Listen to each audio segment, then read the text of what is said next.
Assalamualaikum warahmatullahi wabarakatuh. Di kesempatan kali ini saya Elsa Kristianto dengan NIM 21051204009 dari kelas TIA Angkatan 2021 akan mempresentasikan standarisasi jaringan komputer. Yang pertama yang akan dibahas adalah TCP or IP dan OSI. Apa sih TCP or IP dan OSI itu? Untuk TCP/IP sendiri adalah singkatan dari Transmission Control Protocol atau Internet Protocol, yang merupakan salah satu jenis protokol jaringan yang dapat memberikan keleluasaan dalam berkomunikasi antara satu komputer dengan komputer lainnya. Dalam satu jaringan, walaupun platform yang digunakan pada komputer-komputer tersebut berbeda satu sama lain. Untuk OSI sendiri adalah singkatan dari Open System Interconnection, adalah sebuah protokol untuk menyatakan model jaringan yang melakukan interkoneksi tanpa memandang perangkat keras atau yang biasa disebut hardware yang digunakan. Sepanjang software komunikasi sesuai dengan standar, hal ini secara tidak langsung menimbulkan modularity. Modularity mengacu pada pertukaran protokol di level tertentu tanpa mempengaruhi atau merusak hubungan dari fungsi level lainnya. Berikut adalah model dari OSI dan TCP/IP. Untuk OSI sendiri memiliki 7 layer, dan untuk TCP/IP sendiri memiliki 4 layer. Selanjutnya kita akan membahas tentang layer serta protokol yang bekerja. Yang paling bawah ada physical layer, yaitu merupakan lapisan terbawah yang mendefinisikan besaran fisik seperti media komunikasi dan lain-lain. Lapisan ini sangat fleksibel sesuai dengan media komunikasi yang akan digunakan. Untuk protokolnya sendiri tidak mempunyai protokol yang spesifik, namun karena pada layar ini hanya mengirimkan bit-bit data saja. Lalu di atas physical layer ada data link layer, yaitu bertugas untuk menentukan aturan ketika perangkat mengirim data melalui media. Aturan tersebut biasanya berupa enkapsulasi. Perangkat layer 2 adalah perangkat yang menghubungkan perangkat dengan media transmisi, contohnya switch, bright, dan mic. Untuk protokolnya sendiri ada PPP, Point to Point Protocol, yang digunakan untuk point to point pada satu jaringan. Dan ada SLIP, Serial Line Internet Protocol, yang biasa digunakan untuk menyambung serial. Selanjutnya ada network layer, yaitu melakukan pengalamatan dan melakukan routing. Bisa dianalogikan bahwa layer ini menentukan kemana data yang dibawa akan dikirim dengan proses yang namanya routing. Dan banyak routing protokol seperti RIP, OSPF, dan AEGRP, dan lain sebagainya, yang masing-masing punya cara tersendiri dalam menentukan jalur mana yang akan dilewati. Contoh perangkat di layer 3 adalah router. Untuk protokolnya sendiri ada IP, yaitu Internet Networking Protocol, yang digunakan untuk mentransportasikan data dalam paket yang disebut datagram. Lalu ada ARP, Address Resolution Protocol, yaitu digunakan untuk mengetahui alamat IP berdasarkan alamat fisik dari sebuah komputer. Lalu ada RARP, Reverse Address Resolution Protocol, digunakan untuk mengetahui alamat fisik melalui IP komputer. Lalu ada ICMP, Internet Control Message Protocol, digunakan untuk sejumlah host untuk mengirim notifikasi datagram yang mengalami masalah pada hostnya. Lalu yang terakhir ada IGMP, Internet Group Message Protocol, digunakan untuk memberi fasilitas message yang simultan kepada grup penerima. Dan selanjutnya ada transport layer. yaitu berfungsi untuk memecah data ke dalam paket-paket data serta memberikan nomor urut ke paket-paket tersebut sehingga dapat kembali pada sisi tujuan penerima. Protokolnya sendiri ada TCP, Transmission Control Protocol yang menyediakan layanan penuh pada lapisan transport untuk aplikasi dan ada UDP, User Datagram Protocol. Protokol connectionless dan process to process yang hanya menambahkan alamat port, checksum, error control, dan panjang informasi data pada layer di atasnya. Selanjutnya ada session layer, yaitu berfungsi untuk mengendalikan dialog maupun melakukan pengelolaan terhadap koneksi suatu komputer. Bahkan layer ini juga bisa melakukan pemutusan koneksi internet pada suatu komputer. Untuk protokolnya sendiri ada NetBIOS yang berfungsi sebagai penyiaran pesan yang memungkinkan user mengirim pesan tunggal secara serentak ke komputer lain yang terkoneksi. Lalu ada NetBEUI, NetBIOS Extended User Interface berfungsi sama dengan NetBIOS, hanya sedikit dikembangkan lagi dengan menambahkan fungsi yang memungkinkan bekerja dengan beragam perangkat keras dan juga perangkat lunak.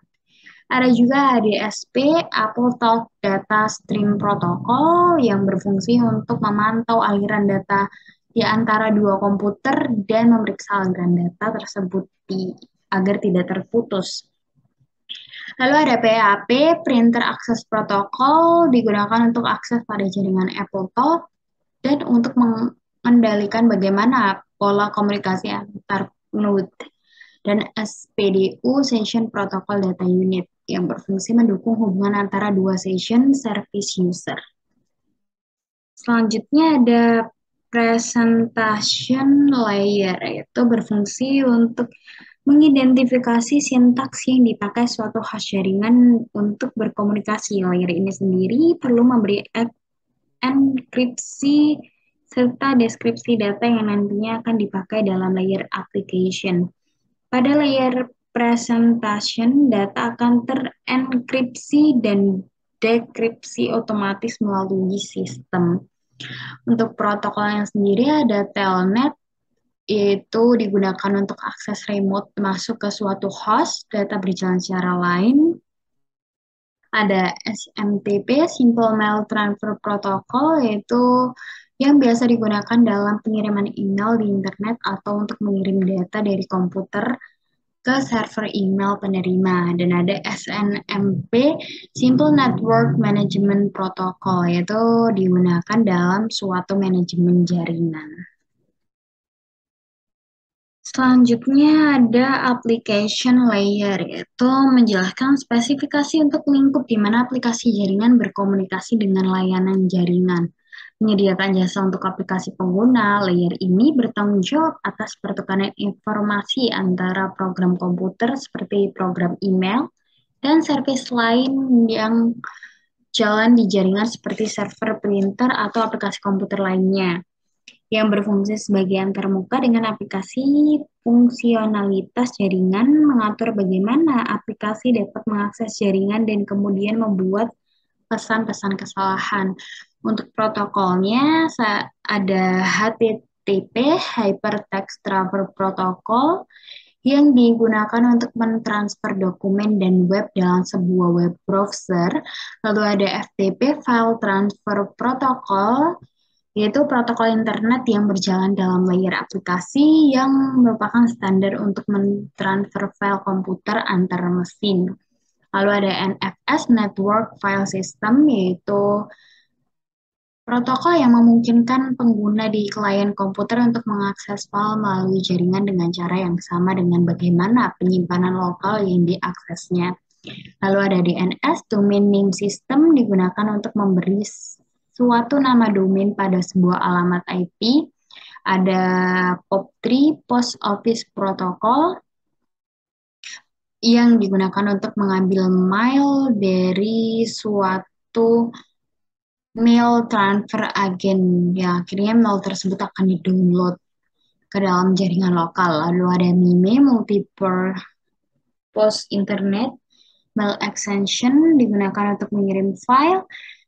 SMB, server message block, digunakan untuk mentransfer server-server file ke DOS dan Windows. Ada NNTP, Network News Transfer Protocol, digunakan untuk menerima dan mengirim news group. Dan yang terakhir ada DHCP, Dynamic Configuration Protocol, layanan yang memberikan nomor IP kepada komputer yang meminta secara otomatis.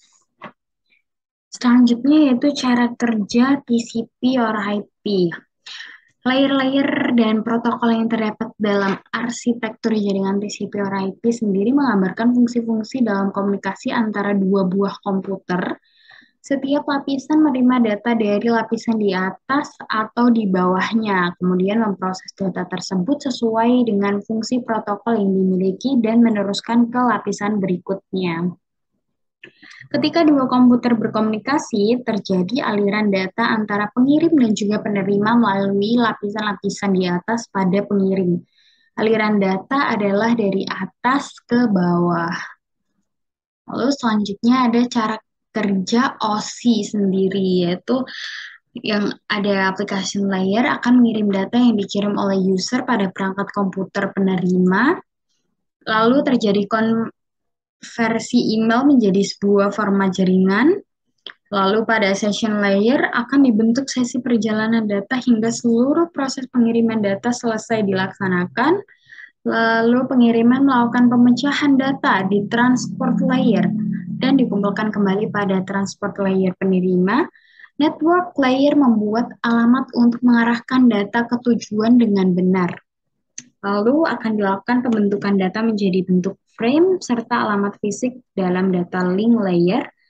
Pada physical layer, si lapisan utama data akan dikirim melalui perantara jaringan menuju lapisan transport penerima. Alur proses akan berbalik serta berulang dari physical layer ke application layer sampai mengarah ke jaringan komputer user. Lalu selanjutnya yang akan dibahas adalah TCP dan UDP. Untuk TCP sendiri tadi sudah dijelaskan, yaitu adalah singkatan dari Transmission Control Protocol, dan untuk UDP sendiri adalah singkatan dari User Datagram Protocol. Adalah protokol yang bekerja di layer 4 model OSI. TCP adalah connection oriented, ia perlu melakukan negosiasi sebelum melakukan pengiriman data. Biasanya disebut dengan istilah three-way handshake, yaitu pengirim akan mengirim pesan sinkronis ke penerima untuk melakukan request koneksi. Setelah diterima oleh penerima, penerima akan mengirim balik pesan sinkronis acknowledge. Terakhir, pengirim menjawab dengan pesan acknowledge. Setelah itu, barulah koneksi terjadi, proses transfer data bisa dilakukan. Lalu untuk UDP berjenis connectionless, langsung mengirimkan paket data ke tujuan tanpa perlu tahu penerima mau menerima atau tidak, bahkan tidak peduli paket itu dijawab atau diabaikan. Ini untuk gambaran singkatnya. Lalu di sini ada contoh cara kerjanya untuk TCP sendiri. Jadi paket data yang menggunakan protokol TCP itu dikirim berurutan, maka aliran dapat dikontrol, kita dapat mencegah data yang macet, serta mempermudah untuk menemukan dan memperbaiki kesalahan. Data yang dikirim melalui TCP lebih mungkin untuk menerima data secara utuh dan penuh. Nah, untuk cara kerja UDP sendiri, UDP dalam mengirimkan data hanya memeriksa jumlah bahwa data yang dikirimkan dan diterima tanpa adanya kerusakan. UDP sendiri hampir tidak mengoreksi kesalahan pengiriman dan tidak memperdulikan jika ada paket yang hilang. Sekian presentasi dari saya, semoga bermanfaat dan mohon maaf jika ada salah kata. Wassalamualaikum warahmatullahi wabarakatuh. Terima kasih.